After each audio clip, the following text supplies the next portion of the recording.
What's up, y'all? It's Ty. In this video today, we're going to be going over talking about our top 10 point guards right now in NBA 2K25 MyTEAM. Now, I do want to say that this is just my opinion. So if your opinions are different than mine, that's okay. That's what makes these types of videos fun to do. However, I've got the best opinion out there. And I'm a firm believer in that. So as we do dive into that, realize this is actually your top 10 point guards in the game. And hopefully you guys agree with it. Now, again, as we do dive into it, please smash that subscribe button if you are new to the channel.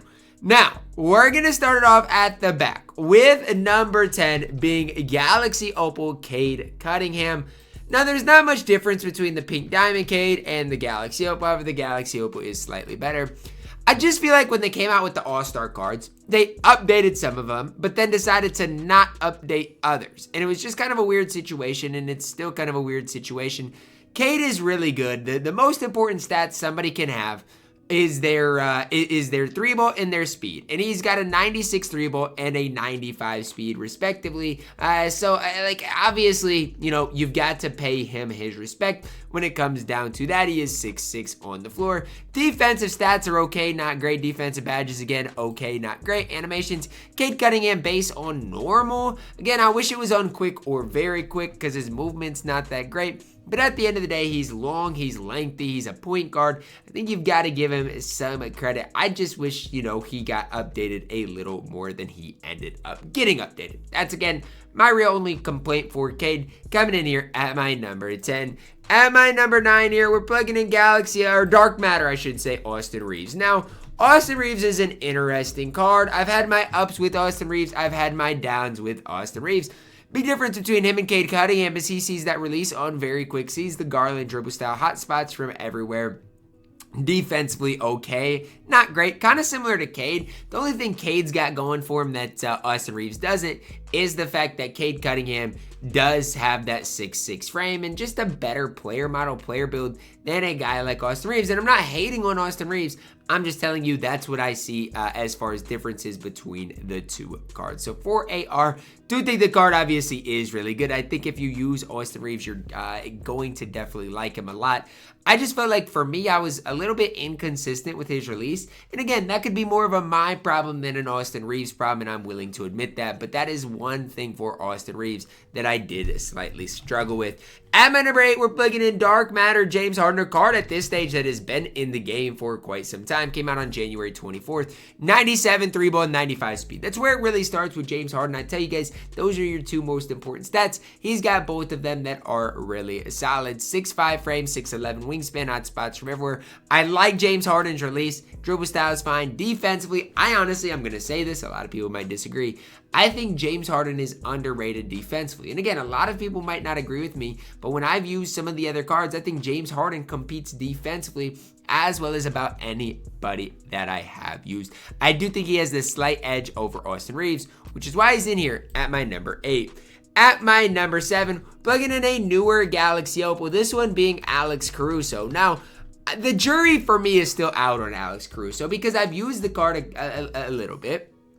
And I like the card, but I'm not willing to sit up here and say, oh, Alex Caruso is, you know, the best point guard in the game. I'm not willing to say that. I like Alex Caruso. I think the card is great, but I think the jury is still out. Right now, Alex Caruso is still going for over 100,000 MT. There's one up right now for 98,000. Does come with extra Hall of Famer, but basically 100,000 MT for the card, 93 ball, 95 speed. But look at the defense of Caruso.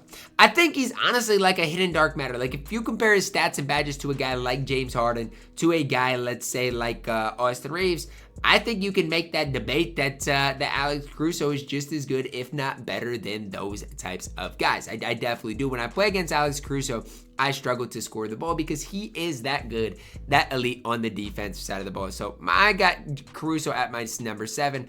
I think if you are looking for a defensive point guard, it's tough to beat what Caruso does on the floor. At my number 6, I've got Galaxy Opal Zach LaVine. Now, similar to Cade Cunningham, I don't think there's much of a difference between the Galaxy Opal Zach LaVine and the Pink Diamond Zach LaVine. Just throwing that out there. Hot spots a little bit. But outside of that, not much of a difference. The thing for me with Zach LaVine is, I feel like when I use Zach LaVine, he just leads me to success. He scores the ball pretty effectively, pretty efficiently. Defensively, I think the card is good, not great, but is obviously very solid. I just think the pros outweigh the cons when I am looking at a Zach LaVine card. 6'5", 6'8", wingspan, hotspots from everywhere. Again, plays great offense, but defensively, he's not that bad. Sure, you wish the block rating was slightly higher. You surely probably wish other things were just a little bit better for the card, but I think from top to bottom, Zach LaVine is really solid. Pretty balanced card, definitely a solid point guard. He's been my point guard, whether it's the Pink Diamond or Galaxy Opal, for the last recent history. At my number 5, I don't even know if I like him this low, we've got Dark Matter Magic Johnson.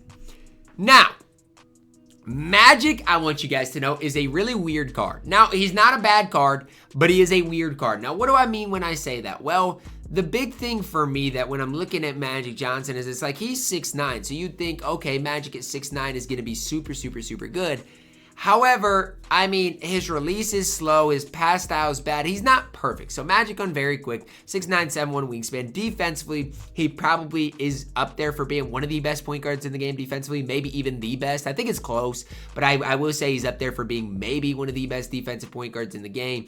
I just wish offensively his release was a little quicker. Maybe he just gave you slightly more. Again, basically max stat-wise, max badge-wise, hot spots from everywhere. Just comes down to he's 6'9", feels a little clunky offensively, and I wish that release was just that little bit quicker. At my number 4 card, I'm plugging in over Magic Johnson is the Dark Matter Gary Payton. Now, I'm personally biased for Gary Payton, right? He's my point guard right now, and I absolutely love him. Now, I will say, does the size of Gary Payton hurt the card? Well, I mean, kind of. Like, if you want me to be honest, yeah, it kind of does. There's certain situations with Gary Payton where it's just like, man, you wish the card was just a little bit taller. Because, like, if he, let's say, matches up versus a guy like Michael Beasley, guess what? Michael Beasley can just shoot over the card. So, I do get certain situations, certain people are like, Ty, Gary's just too undersized. I get where they're coming from, but I think with what he gives you offensively and defensively, his ability, to get bumpy with whoever he's guarding does obviously play a factor as well. 93 3-ball, 97 speed, great defensively, and I get it. It's not all stat-wise, obviously height matters, but stats badges for Gary Payton are off the charts good. Comes with the Kyle Lowry Sexton upper on quick D-book dribble style. I feel like offensively speaking, he's a top point guard in the game. Now, not compared to some of my other top guys, which we'll get to, but I think he's probably, a top 3 for sure offensive point guard in this game. Gary Payton coming in at my number 4. A lot of people are going to disagree with me on this, but I got Shai Gilgeous-Alexander coming in at my number 3. Really comes down to this. There are just better defensive point guards than SGA in this game. Now, offensively speaking, he is probably number 2 behind my number 1 guy, but 92 3-ball, 95 speed, dunking's good, defensively okay, 6'6", Shai on quick, has them Shai moving crossover, hot spots for everywhere.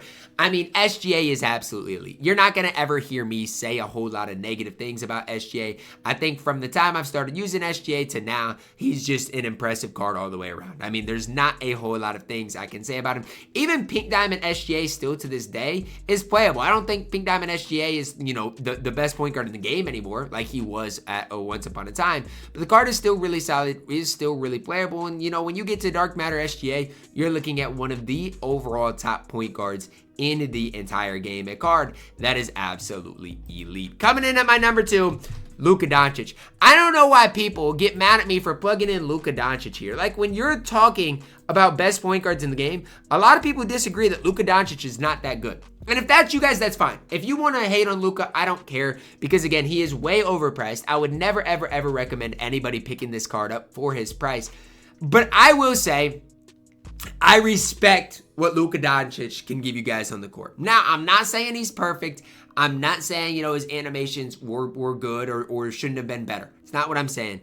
But when you get a 6'7" point guard that has 99 everything stats, basically every defensive badge in the game, with a good release, you can hate on other things, but Luka has a good catch and shoot release. He does enough for me to be at my number 2. And I get it. Shai's going to move better. I get it. Gary Payton offensively specific is better than Luka Doncic. But when you're looking at the whole picture here, you've got to show respect to Luka Doncic. If people are running him or playing against him, you might struggle at times because, again, he's max stat-wise. It's going to be tough to score on Luka Doncic. It's going to be tough to get a stop on him because guess what? He's got 99 everything. So even if you have a contest, guess what? He still might make the shot. I get why people don't like Luka Doncic. I get the disappointment with the card, but I also, at some stage, think people have to get over that and realize how good Luka truly is. Coming in at my number 2. Coming in at my number 1, 100 overall, Michael Jordan. And honestly, I don't even think there's anybody comparable to MJ in this game. I just don't. You know, like at the point guard position, I think the difference between Michael Jordan and Luka Doncic is as big of the difference between, let's say, Luka and a guy, let's say, like Magic Johnson. I think it's massive. MJ's got Matt Ryan base, Kyle Korver upper arm, very quick, Garland dribble style, 6'6", max defense. MJ is that good on this game. And again, I'm not saying you guys always have to agree with me. But what I am saying is if you don't love Michael Jordan, I really want to hear why. Like, I get it. You could wish the card was taller. And honestly, I agree. I wish MJ was slightly taller as well. But 6'6", his movement is incredibly good. He can knock down shots with the best of them. There's just no flaws in Michael Jordan whatsoever. And so when I'm looking at some of your top point guards in the game, and I'm like, yeah, it's Michael Jordan. The problem is this card is, what, 5 million MT? Like, that is the problem with Michael Jordan. But he is your best point guard in NBA 2K25 MyTEAM right now. And honestly, I don't think that this should even be up for discussion. If you want to debate anybody over him, I think it'd have to be Luka Doncic. But honestly, I don't even think it's close. I think the difference between Michael Jordan and Luka Doncic is actually quite large. That is going to wrap it up for our video today. Let me know your guys' thoughts on it down below in the comments. Who was I too high on? Who was I too low on? And is there anybody that I didn't include on the list that you guys would have had on here? Let me know. Drop a like on the video, guys. Subscribe if you are new. And as always, man, I love you guys. Have a blessed day.